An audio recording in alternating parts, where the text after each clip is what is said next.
Had you read Atonement before you became associated with it? No, I hadn't. I decided not to read it until I knew I was going to get the part. Simply because when I read the script, I loved it so much that I thought, if I read the book and I don't get the role, it's going to make it 10 times worse, you know. So, no, I refrained from reading it until I was informed that I had it. What did you immediately see as significant for the character of Robbie you played? His lack of conflict, his lack of internal struggle. For the first half of the film, certainly. You know, Cecilia, his object of desire, is incredibly fraught and tense and conflicted with herself, you know. She can barely bring herself to say the things that she wants or to bring about their happening, you know. It's a very turmoil thing for her to say, I love, you know. But for him, he's the opposite of that, and that's where the drama comes from. He is, I love you. That is what he is. He's very direct and he's very unconflicted.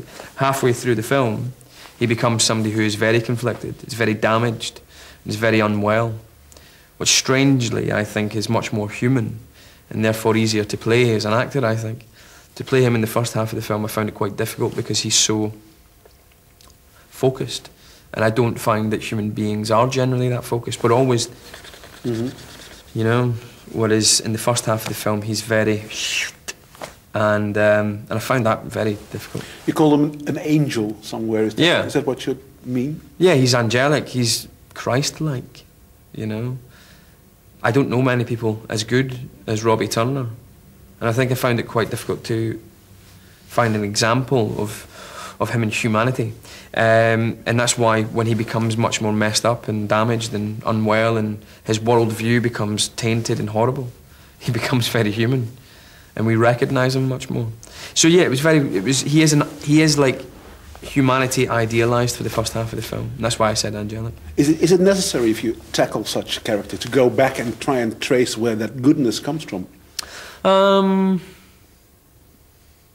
Yeah, I think so. I think you do that. Yeah, but I think the goodness in him comes from the fact that he has had a very charmed life. And also he's been lied to his entire life. He's been told that no matter what class you come from, because he's a working class person, your class will not keep you back. You can go to university, you can become a doctor, you can go to the best university in Great Britain, you can come to dinner with the people in the big house, you know. And until for 22 years he is told that lie. And then one day a 12-year-old girl comes along and actually informs him of the way that the world really is. And he suffers from it. So I think that goodness comes from a lie that he is told. And his nature develops because of that. I think his nature might have been good anyway, but I think that goodness is cultivated almost at his... And is the source of his demise because he's completely unguarded. You know. So would you say then that class is one of the most important themes in the book and in the movie? Yeah, it's certainly a major factor. I don't think it's the most important thing. I think the most important thing is the nature of stories and the power that stories have and how stories can be warped and the kind of ego-inflating power they have over the writer. One of the things we are told when we're born, if you're born into Christianity anyway, or certainly if you're born a Catholic, as I was, you're guilty, you know what I mean, from birth. You haven't done anything yet, and yet you're guilty. And Robbie isn't. He's completely innocent. And that's what I think makes him quite inhumane. But guilt, yeah, I think it is definitely about guilt. And it's about...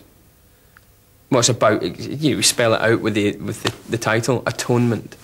But weirdly, I don't think, in my personal opinion, she atones for anything. You know, I think she's guilty as sin still. And you can't really, you know, forgiveness is very different from atoning, you know. Forgiveness is the liberation of your soul from guilt, from the person who you perpetrated the crime against. But atoning for something is just paying for it. And anybody can pay for something, but it doesn't mean you've been forgiven.